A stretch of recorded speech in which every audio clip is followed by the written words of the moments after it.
जय भोलेनाथ। आज की कथा में आप सभी भक्तों का हार्दिक स्वागत है। भगवान भोलेनाथ और माता पार्वती की कृपा सदैव आप और आपके समस्त परिवार पर बनी रहे। तो भगवान भोलेनाथ का ध्यान करके आज की पावन कथा का प्रारंभ करते हैं। अर्जुन बोले, हे नारद जी, आपने महिसागर संगम के अद्भुत महात्म्य का वर्णन किया। उसे सुनकर मुझे बड़ा विस्मय और हर्ष हो रहा है। बताइए, किसके यज्ञ में मही नदी प्रकट हुई है? तब नारद जी ने कहा, हे पांडुनंदन, प्राचीन काल में इस पृथ्वी पर इंद्रद्युम्न नाम से प्रसिद्ध एक राजा हो गए हैं। वे बड़े दानी, संपूर्ण धर्मों के ज्ञाता, माननीय पुरुषों का सम्मान करने वाले तथा सामर्थ्यशाली थे। वे उचित कार्यों के ज्ञाता थे, विवेक के निवास स्थान तथा गुणों के समुद्र थे। भूमंडल में कोई भी ऐसा नगर, ग्राम या शहर नहीं था जो राजा के द्वारा किए गए धर्मानुष्ठान के चिन्हों से अंकित न हो। उन्होंने ब्राह्म विवाह की विधि से अनेकों बार कन्यादान किया था। वे धनार्थियों को 1000 स्वर्ण मुद्रा से कम दान नहीं देते थे। दशमी तिथि के दिन रात्रि काल में हाथी की पीठ पर नगाड़ा रखकर उनके संपूर्ण नगर में बजाया जाता और ये घोषणा की जाती कि कल प्रातः काल एकादशी का व्रत है और वो व्रत सबको करना चाहिए। गंगा की बालू, वर्षा की धारा तथा आकाश के तारे कदाचित विद्वान पुरुषों द्वारा गिने जा सकते हैं, परंतु महाराज इंद्रद्युम्न के पुण्यों की गणना नहीं की जा सकती। ऐसे पुण्यों के प्रभाव से राजा इंद्रद्युम्न अपने मानव शरीर से ही विमान पर बैठकर ब्रह्मा जी के लोक में जा पहुँचे और वहाँ देव दुर्लभ भोगों का उपभोग किया। इस प्रकार अनेक कल्प बीत जाने के बाद ब्रह्मा जी ने अपने लोक में निवास करने वाले राजा इंद्रद्युम्न से कहा, हे राजन, अब तुम पृथ्वी पर जाओ। राजा ने ब्रह्मा जी की ये बात सुनी और सुनने के साथ ही अपने को पृथ्वी पर आया हुआ देखा। उसके बाद राजा इंद्रद्युम्न मार्कंडे मुनि, नाड़ी जंगबक, प्राकार कर्ण उलूक, चिरायु गीधराज एवं मंथर कछुए से मिले और वे बोले कि स्वयं 4 मुख वाले ब्रह्मा ने ही मुझे स्वर्ग से निकाल दिया है। इसके कारण मैं बहुत लज्जित हूँ। अतः बार बार पतन होने के दोष से दूषित स्वर्गलोक में अब मैं नहीं जाऊँगा। अब तो मैं अविद्या और पाप का नाश करने वाले विवेक वैराग्य का आश्रय लेकर ज्ञान प्राप्ति पूर्वक मोक्ष के लिए यत्न करूँगा। इसलिए यदि आप अपने घर पर आए हुए मुझ अतिथि का आज सत्कार करना चाहते हैं तो मुझे किसी ऐसे गुरु का पता बता दीजिए जो मुझे इस संसार सागर से पार कर देने वाला हो। कछुए ने कहा, हे राजन, लोमश नाम वाले एक बड़े महामुनि हैं जिनकी आयु मुझसे भी बड़ी है। पहले मैंने उन्हें कलाप ग्राम में कहीं देखा था। इंद्रद्युम्न बोले, तब तो चलिए हम सब लोग साथ ही उनके पास चलें। विद्वान पुरुष सत्संग को तीर्थ से भी अधिक पवित्र बतलाते हैं। नारद जी कहते हैं, हे अर्जुन, तदनंतर उन सब ने कलाप ग्राम में पहुंचकर महामुनि लोमश के दर्शन किए। वे मन और इंद्रियों के संयम में तत्पर तथा क्रिया योग में संलग्न थे। तीनों काल स्नान करने से उनकी जटाएं कुछ पीली पड़ गई थी। उन्हीं को अपने मस्तक पर धारण किए हुए घी की आहुति से प्रज्वलित हुई अग्नि की भांति अपने ही तेज से प्रकाशित हो रहे थे। उन्होंने छाया करने के लिए अपने बाएं हाथ में एक मुट्ठी तृण ले रखा था और दाहिने हाथ में रुद्राक्ष की माला धारण कर रखी थी। वे महामुनि मैत्र मार्ग में स्थित थे, जो कटु वचन आदि के द्वारा पृथ्वी पर रहने वाले प्राणियों को पीड़ा न देते हुए केवल जप से सिद्धि प्राप्त कर लेता है और वह मुनि मैत्र कहलाता है। राजा, मुनि, बक, उलूक, गिरिध और कछुए ने कलाप ग्राम में उन पुरातन तपोनिधि महात्मा का दर्शन करके उनके चरणों में प्रणाम किया। मुनि ने भी आसन आदि देकर स्वागत सत्कार के द्वारा उन सबको प्रसन्न किया। तत्पश्चात उन्होंने अपना मनोगत कार्य निवेदन किया।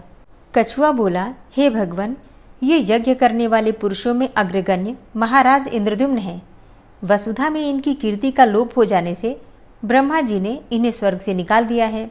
अब ये स्वर्ग की इच्छा नहीं रखते, वहाँ से पुनः गिरने का भय बना रहता है। इसीलिए स्वर्ग इन्हें भयानक प्रतीत होता है और अब आपके अनुग्रह से ये मोक्ष प्राप्त करना चाहते हैं। अतएव मैं इन्हें आपके पास लेकर आया हूँ। इन्हें आप अपना शिष्य ही समझें और इनके मनोवांछित प्रश्नों का उत्तर दें, क्योंकि परोपकार साधु पुरुषों का व्रत है। लोमश जी ने कहा, हे कुर्म, तुम्हारा कथन उचित ही है। हे राजन, तुम्हारे मन में क्या संदेह है, सो बताओ। इंद्रद्युम्न बोले कि हे भगवान, मेरा पहला प्रश्न ये है कि गर्मी का समय है, सूर्यदेव आकाश के मध्य में आकर तप रहे हैं, तो भी आपने अपने लिए कोई कुटी क्यों नहीं बनाई जो हाथ में तिनके लेकर आप मस्तक पर छाया किए हुए हैं। लोमस जी ने कहा, हे राजन, एक दिन मरना अवश्य है। यह शरीर गिर जाएगा। फिर इस अनित्य संसार में रहने वाले मनुष्यों द्वारा किसके लिए घर बनाया जाता है? दांत चले जाते हैं, लक्ष्मी चली जाती है तथा यौवन और जीवन भी चला जाने वाला है। यह जो कुछ दिखाई देता है सब अत्यंत चंचल अर्थात क्षणभंगुर है। ऐसी दशा में दान करना ही मनुष्यों के लिए सर्वोत्तम गृह है। इस प्रकार संसार को असार और चलायमान जान लेने पर किसके लिए कुटी आदि का संग्रह किया जाए? तब इंद्रदुम्न ने पूछा कि हे भगवान, तीनों लोकों में केवल आप ही चिरायु सुने जाते हैं, इसीलिए मैं आपके पास आया हूँ। फिर आपके मुंह से ऐसी बातें क्यों निकलती हैं? लोमस जी ने कहा कि हे राजन, प्रत्येक कल्प में मेरे शरीर से एक रोम टूटकर गिर जाता है और जिस दिन सब रोए नष्ट हो जाएंगे उस दिन मेरी मृत्यु भी हो जाएगी। देखो, मेरे घुटने में 2 अंगुल तक रोए से खाली हो गया है। इसी से मैं डरता हूँ। और जब मरना ही है तब घर बनाकर क्या होगा? इंद्रदुम्न बोले कि हे ब्राह्मण, मैं पूछता हूँ कि आपको जो ऐसी बड़ी आयु प्राप्त हुई है वह दान का प्रभाव है अथवा तपस्या का? तब लोमस जी ने कहा, हे राजन, सुनो, मैं अपने पूर्व जन्म का प्रसंग सुना रहा हूँ। यह कथा शिव धर्म की महिमा से युक्त, पुण्यदायिनी तथा सब पापों का नाश करने वाली है। पूर्व काल में मैं इस पृथ्वी पर अत्यंत दरिद्र शूद्र होकर उत्पन्न हुआ था। उस समय भूख से बहुत पीड़ित होकर पृथ्वी पर भ्रमण किया करता था।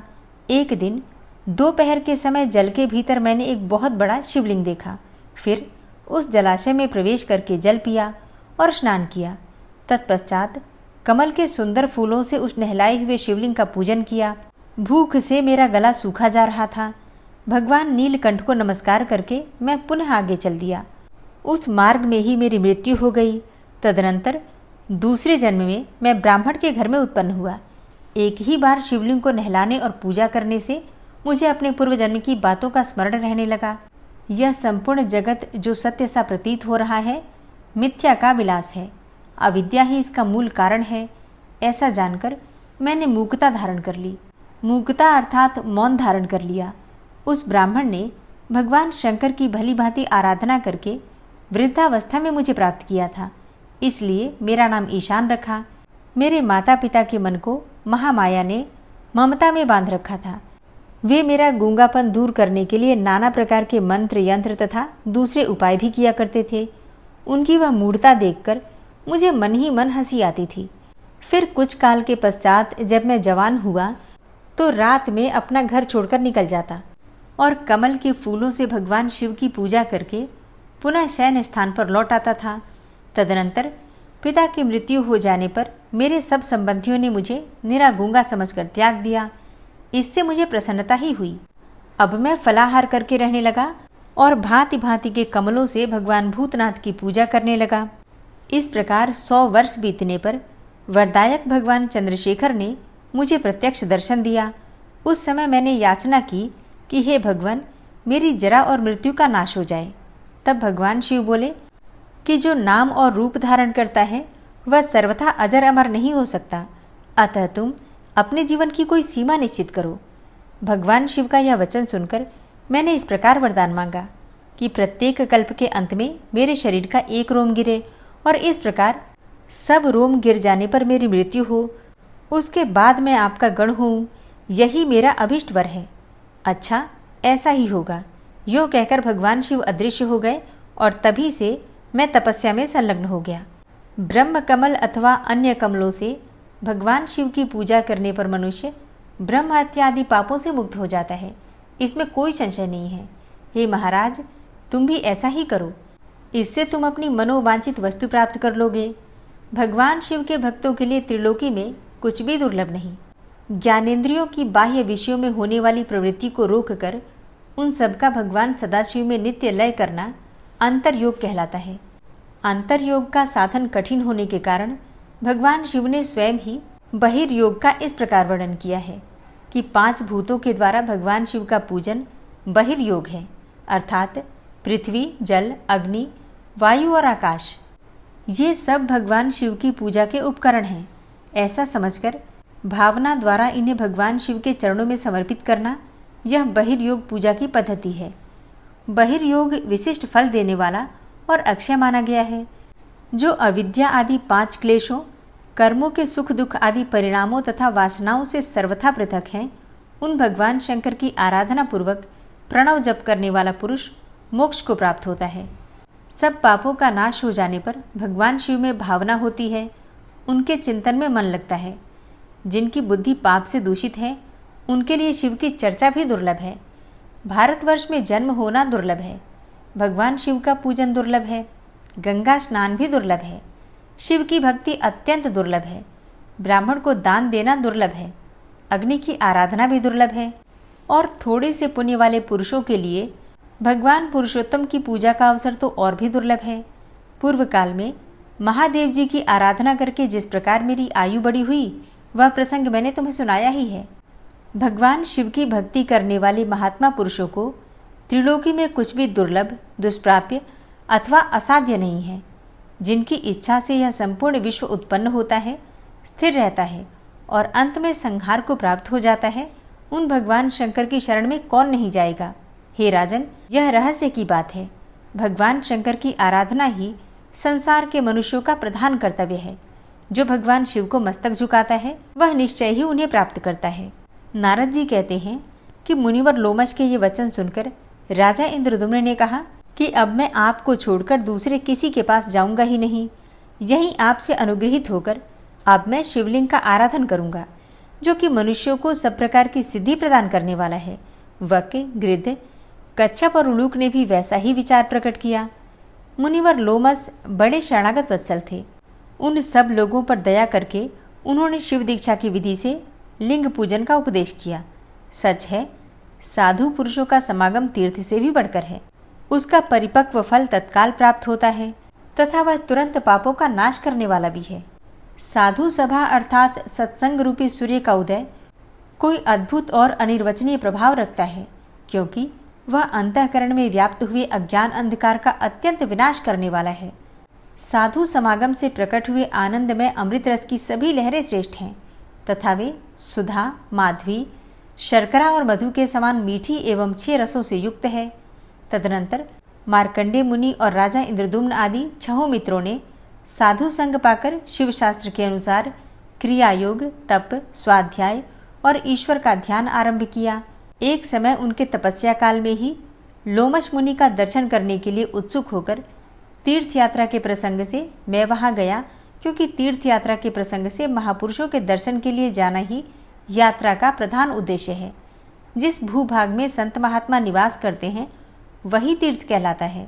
हे अर्जुन, पूजन और आतिथ्य सत्कार होने के पश्चात जब मैं भली भांति विश्राम कर चुका, तब उन नाड़ी जंघादि भक्तों ने प्रणाम करके मुझसे पूछा कि हे ब्राह्मण, मोक्ष साधन के लिए कौन सा स्थान है, बतलाने की कृपा करें। उनके ऐसा पूछने पर मैंने कहा कि तुम लोग महासंवर्त से यह बात पूछो, वे तुम्हें सब तीर्थों के फल की प्राप्ति कराने वाले तीर्थ स्थान का पता बताएंगे। वे बोले, योगी संवर्त जी कहाँ तपस्या करते हैं, यदि जानते हो तो बताइए। तब मैंने कहा कि संवर्त मुनि काशी में रहते हैं। उन्होंने गुप्त वेश धारण कर रखा है। वे नंगे रहते हैं और भिक्षान भोजन करते हैं। दिन के दूसरे पहर की पिछली घड़ी और तीसरे पहर की पहली घड़ी को कुतब काल कहते हैं। उसके बाद ही वे निकलते हैं और हाथ में ही भिक्षा लेकर उसे भोजन करते हैं। उनके पास किसी प्रकार की वस्तु का भी संग्रह नहीं है। वे प्रणववाच्य पर ब्रह्म परमेश्वर का ध्यान करते रहते हैं। सायंकाल वन में रहते हैं, किंतु कोई भी मनुष्य उन योगीश्वर संवर्त जी को पहचान नहीं पाता। न पहचानने का एक कारण भी है कि उन्हीं के जैसे वेश और चिन्ह धारण करने वाले दूसरे लोग भी वहाँ रहते हैं। मैं एक ऐसा लक्षण बतलाता हूँ जिससे कि तुम लोग संवर्त जी को पहचान लोगे। रात को उस चौड़ी सड़क पर जो नगर के मध्य से होकर निकलती है, तुम लोग एक मुर्दा लाकर जमीन पर इस ढंग से रखना जिससे कि दूसरों को उसका पता न चले, और स्वयं उससे थोड़ी ही दूर पर खड़े रहना। जो कोई भी उस भूमि के निकट तक आकर सहसा ही लौट पड़े, वही संवर्त है। ये मुर्दे को शल्य समझकर उसे लांघ कर नहीं जाते। यह एक संशय रहित पहचान है।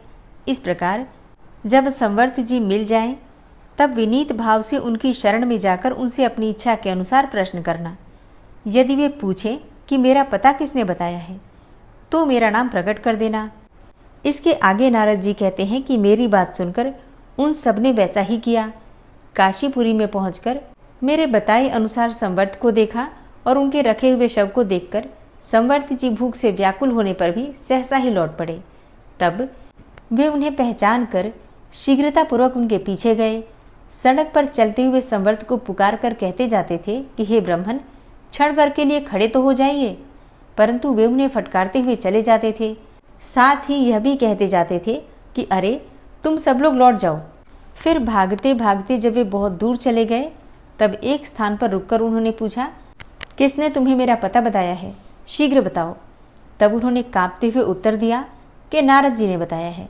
तब संवर्त ने पुनः मार्कंडेय आदि से कहा कि मेरे रास्ते का शल्य हटा दो, मैं भूखा हूँ, पुनः पुरी में भिक्षा के लिए जाऊँगा, तुम्हारा प्रश्न क्या है उसे भी कहो।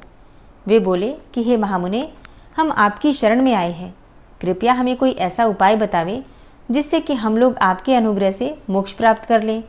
जिस तीर्थ में जाकर मनुष्य सब तीर्थों का फल प्राप्त कर लेता है, उसका नाम बताइए जिससे कि हम सब लोग जाकर वहीं रहें।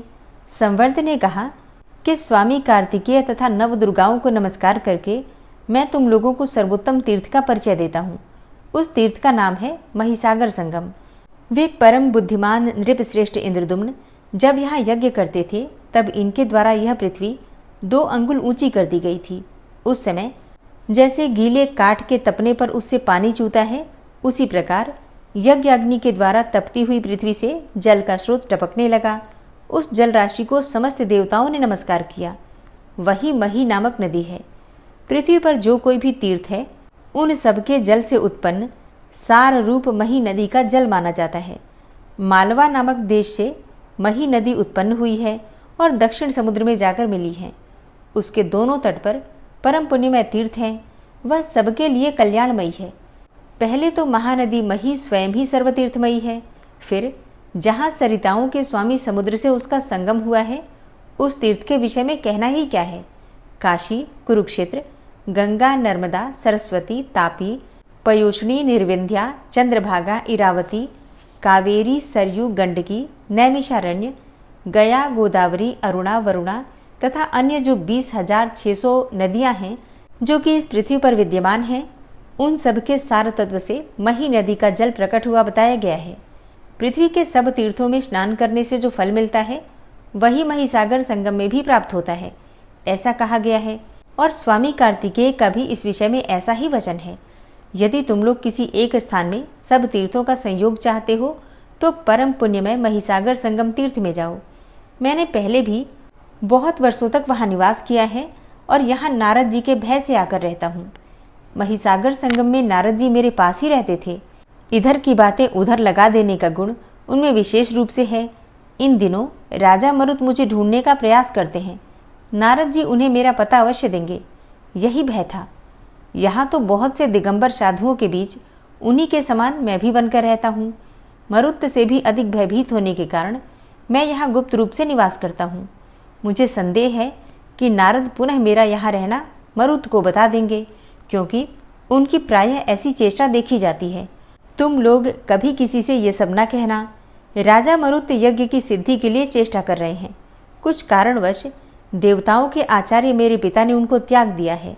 अतः उस यज्ञ का ऋग्वेद बनाने के लिए उन्होंने मुझ गुरुपुत्र को ही मनोनीत किया है। परंतु अविद्या के अंतर्गत होने वाले हिंसात्मक यज्ञों से मेरा कोई प्रयोजन नहीं है। इसलिए राजा इंद्रदुम्न के साथ तुम लोग शीघ्रतापूर्वक महिसागर संगम तीर्थ में जाओ। वहाँ के 5 तीर्थों का सेवन करते हुए तुम लोग निश्चय ही मोक्ष प्राप्त कर लोगे। ऐसा कहकर संवर्त जी अपने अभीष्ट स्थान को चले गए और इंद्रदुम्न आदि वे सब लोग भर्तृयज्ञ मुनि के पास पहुंचकर वहां महिसागर संगम तीर्थ में रहने लगे। मुनि ने अपने विशेष ज्ञान से जान लिया कि ये सब लोग भगवान शंकर के गण हैं। अब ये जानकर उन सब लोगों से बोले कि अहो, तुम लोगों का पुण्य तो अत्यंत निर्मल और महान है, जिससे कि इस महिसागर संगम नामक गुप्त क्षेत्र में तुम्हारा आगमन हुआ है। महिसागर संगम में किया हुआ स्नान, दान, जप, होम और विशेषतः पिंड दान सब अक्षय होता है। पूर्णिमा और अमावस्या को यहाँ किया हुआ स्नान, दान और जप आदि सब कर्म अक्षय फल देने वाला होता है। देवर्षि नारद ने पूर्व काल में जब यहाँ स्थान का निर्माण किया था, उस समय ग्रहों ने आकर वरदान दिया था, शनिदेव ने जो वरदान दिया था वह इस प्रकार है कि जिस समय शनिवार के साथ अमावस्या भी हो उस दिन यहाँ स्नान दान पूर्वक श्राद्ध करें। यदि श्रावण मास के शनिवार की अमावस्या तिथि हो और उसी दिन सूर्य की संक्रांति हो तथा व्यतिपात योग भी हो तो यह पुष्कर नामक पर्व होता है और इसका महत्व 100 सूर्य ग्रहणों से भी अधिक है। उक्त सब योगों का संबंध यदि किसी प्रकार उपलब्ध हो जाए तो उस दिन लोहे की शनि मूर्ति और सोने की सूर्य प्रतिमा का महिसागर संगम में विधिपूर्वक पूजन करना चाहिए और शनि के मंत्रों से शनि का और सूर्य संबंधी मंत्रों से सूर्य का ध्यान करके सब पापों की शांति के लिए भगवान सूर्य को अर्घ्य देना चाहिए। उस समय वहाँ का स्नान प्रयाग से भी अधिक है, दान कुरुक्षेत्र से भी बढ़कर है। महान पुण्य राशि सहायक हो तभी यह सब योग प्राप्त होता है और वहाँ किए हुए श्राद्ध से पितरों को स्वर्ग में अक्षय तृप्ति होती है। जैसे परम पवित्र गया शिर पितरों के लिए परम तृप्तिदायक है, इसी प्रकार उससे भी अधिक पुण्य देने वाला महिसागर संगम है। इस विषय में एक श्लोक कहा गया है, अग्निश्च ते यो निरीडा च देहो रेतोथ विष्णोरमृतस्य नाभि। अर्थात हे महानदी, अग्नि तुम्हारी योनि अर्थात उत्पत्ति स्थान और पृथ्वी तुम्हारी देह है। तुम यज्ञ स्वरूप विष्णु के वीर्य से उत्पन्न हुई हो और अमृत का केंद्र स्थान हो। इस सत्य वाक्य का श्रद्धापूर्वक उच्चारण करते हुए महिसागर संगम तीर्थ में स्नान करना चाहिए, जो सब नदियों में प्रधान और पवित्र सागर है तथा प्रचुर जल वाली समस्त तीर्थ स्वरूपा जो मही नदी है। इन दोनों को मैं अर्घ्य देता हूँ, प्रणाम करता हूँ। हे देवी, तू इस पृथ्वी की दुग्ध है, परमानंद की राशि है, संपूर्ण विश्व को मोहने वाली है तथा समस्त सरिताओं की महारानी के रूप में प्रकट हुई है। हे महिद्रवे, तू मेरे पाप हर ले। इस महिसागर संगम तीर्थ में स्नान जप और तपस्या करके पुण्य कर्म के प्रभाव से बहुत से लोग रुद्रलोक में चले गए हैं। विशेषतः सोमवार को उत्तम भक्ति पूर्वक यहाँ स्नान करके जो 5 तीर्थों की यात्रा करता है वह 5 महापातकों से मुक्त हो जाता है। इस प्रकार इस तीर्थ का बहुविध उत्तम महात्म्य बताकर भरत यज्ञ ने उन सबको शिवागम में बताए अनुसार शिवाराधन की विधि बतलाई तथा पूजा योग का उपदेश देकर शिव भक्ति के उद्रेक से पूर्ण होकर उन इंद्रदुम्न आदि भक्तों से पुनः इस प्रकार कहा कि शिवजी के व्रत का वर्णन करने वाले हे उपासकों, शिवजी से बढ़कर दूसरा कोई देवता नहीं है। यह सर्वथा सत्य है कि जो भगवान शंकर को छोड़कर अन्य किसी भी वस्तु की उपासना करता है वह हाथ में रखे हुए अमृत को त्याग कर मृग तृष्णा की ओर दौड़ रहा है। यह संपूर्ण जगत शिव शक्ति स्वरूप है। यह बात प्रत्यक्ष देखी जाती है, क्योंकि कुछ प्राणी पुल्लिंग के चिन्हों से युक्त हैं और कुछ स्त्रीलिंग के चिन्हों से युक्त हैं। जो पुरुष चिन्ह से युक्त हैं वे शिव स्वरूप हैं तथा जिनमें स्त्रीलिंग सूचक चिन्ह हैं वे सब शक्ति स्वरूप हैं। भगवान रुद्र का उत्तम महात्म्य शतरुद्रीय के नाम से प्रसिद्ध है और तुम लोग यदि अपने पाप धोना चाहते हो तो उसका नियम पूर्वक श्रवण करो। वह इस प्रकार है, ब्रह्मा जी भगवान शिव के सुवर्णमय लिंग की आराधना करके उसके जगत प्रधान अर्थात नाम का जप करते हुए अपने पद पर विराजमान है। श्री कृष्ण ने स्थल भाग में काले पत्थर का शिवलिंग स्थापित करके उर्जित नाम से उसकी आराधना की है। सनकादि महर्षियों ने अपने हृदय रूपी लिंग का जगतगति नाम से पूजन करके अपना अभिष्ट साधन किया है। सप्तर्षियों ने दर्भान कुरमय लिंग का विश्वयोनि के नाम से पूजन किया है। देवर्षि नारद आकाश में ही शिवलिंग की भावना करके उसे जगद्विज नाम देकर उसकी आराधना करते हैं। देवराजेंद्र वज्रमय लिंग की विश्वात्मा नाम से पूजा करते हैं। सूर्यदेव ताम्रमय लिंग की पूजा और उसके विश्वसृग नाम का जप करते हैं। चंद्रमा मुक्तामय लिंग की उपासना और उसके जगतपति नाम का जप करते हैं। अग्निदेव इंद्रनील मणि के शिवलिंग की पूजा करते हुए उसके विश्वेश्वर नाम का जप करते हैं। बृहस्पति जी पुखराज मणि के शिवलिंग की आराधना करते हैं और उसके विश्वयोनि नाम का जप किया करते हैं। शुक्राचार्य विश्वकर्मा नाम से प्रसिद्ध पद्मराग मणिमय शिवलिंग की उपासना करते हैं। धनाध्यक्ष कुबेर सुवर्णमय लिंग की पूजा करते हैं और उसके ईश्वर नाम का जप करते हैं। विश्व देवगण जगतपति नाम से प्रसिद्ध रजतमय शिवलिंग की पूजा करते हैं और यमराज पीतल के शिवलिंग की पूजा करते हैं और उसकी शंभु नाम से उपासना करते हैं। वसुगण कांसे के शिवलिंग की आराधना करते हैं और उसके स्वयंभू नाम का जप करते हैं। मरुदगण त्रिविध लोहमय लिंग की पूजा और उमेश या भूतेश नाम का जप करते हैं। राक्षस लोहमय लिंग की उपासना और भूत भव्य भवोद्भव नाम का जप करते हैं। गुह्यक गण शीशे की शिवलिंग की पूजा करते हैं और योग नाम का जप करते हैं। जैगिषव्य मुनि ब्रह्मरंध्र में शिवलिंग की उपासना और योगेश्वर नाम का जप करते हैं। राजा निमि सबके युगल नेत्रों में ही शिवलिंग की भावना करके उसकी आराधना करते और सर्व नाम का जप करते हैं। धन्वंतरी सर्वलोकेश्वर नाम से प्रसिद्ध गोमय लिंग की उपासना करते हैं। गंधर्वगण लकड़ी के शिवलिंग की पूजा करते हैं और उसके सर्वश्रेष्ठ नाम का जप करते हैं। श्री रामचंद्र जी ज्येष्ठ नाम का जप करते हुए वैदुर्यमय शिवलिंग की पूजा करते हैं। बाणासुर मरकत मणिमय शिवलिंग की पूजा और वशिष्ठ नाम का जप करते हैं। वरुण जी परमेश्वर नाम से प्रसिद्ध स्फटिक मणिमय शिवलिंग की पूजा करते हैं। नागगण मूंगे के शिवलिंग की उपासना और लोकत्रयंकर नाम का जप करते हैं। सरस्वती देवी शुद्ध मुक्तामय शिवलिंग को पूजती और लोकत्रयाश्रित नाम का जप करती हैं। शनिदेव शनिवार की अमावस्या को आधी रात के समय महिसागर संगम में आवर्त अर्थात भंवरमय शिवलिंग की पूजा और जगन्नाथ नाम का जप करते हैं। रावण चमेली के फूल का शिवलिंग बनाकर पूजा करता और सुदुर्जय नाम का जप करता है। सिद्धगण मानस लिंग की उपासना और काम मृत्यु जरातिक नाम का जप करते हैं। राजा बलि यज्ञमय लिंग की आराधना करते हैं और उसके ज्ञानात्मा नाम का जप करते हैं। मरीचि आदि महर्षि पुष्पमय लिंग की उपासना करते हैं और ज्ञानगम्य नाम का जप करते हैं। सत्कर्म करने वाले देवता शुभ कर्ममय लिंग को पूजते हैं और ज्ञानज्ञेय नाम का जप करते हैं। फेन पीकर रहने वाले महर्षि फेनिज लिंग की उपासना करते हैं और सुदुर्विद नाम का जप करते हैं। कपिल जी वरद नाम का जप करते हुए बालुका में शिवलिंग की पूजा करते हैं।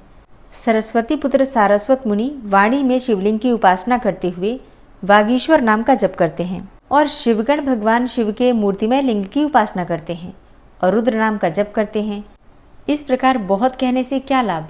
संसार में जो जो जीव किसी विलक्षण विभूति से युक्त हैं, उनकी यह विशेषता भगवान शिव के आराधना के प्रभाव से ही हुई है। नमः शिवाय।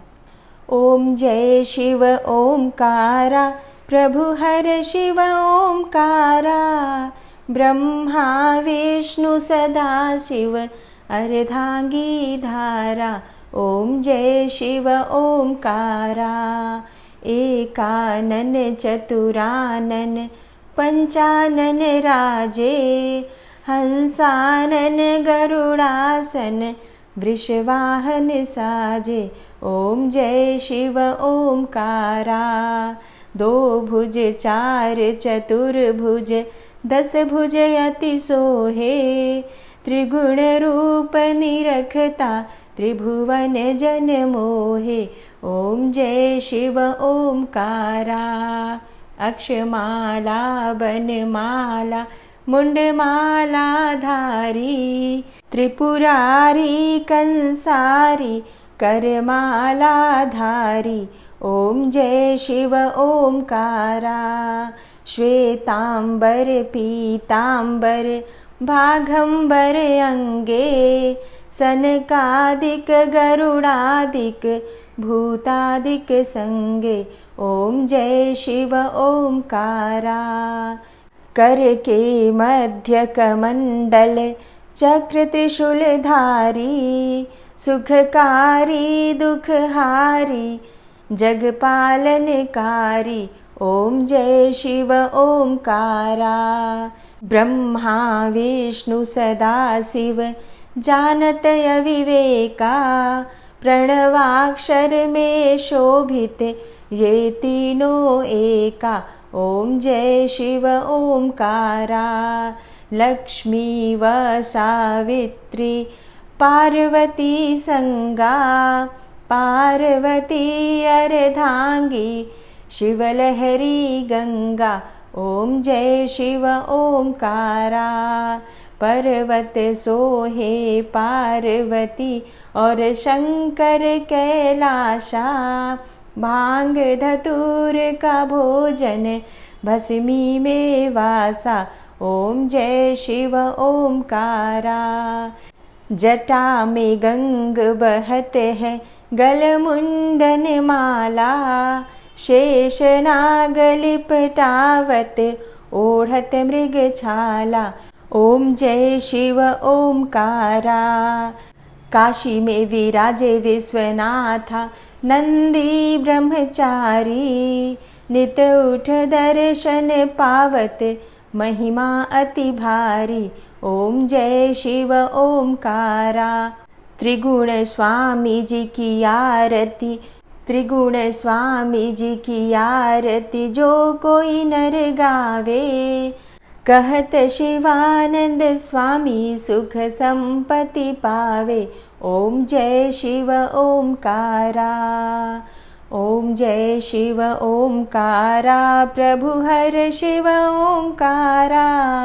ब्रह्मा विष्णु सदा शिव अर्धांगी धारा। ओम जय शिव ओमकारा। प्रेम से बोलिए भगवान भोलेनाथ की जय, माता पार्वती की जय।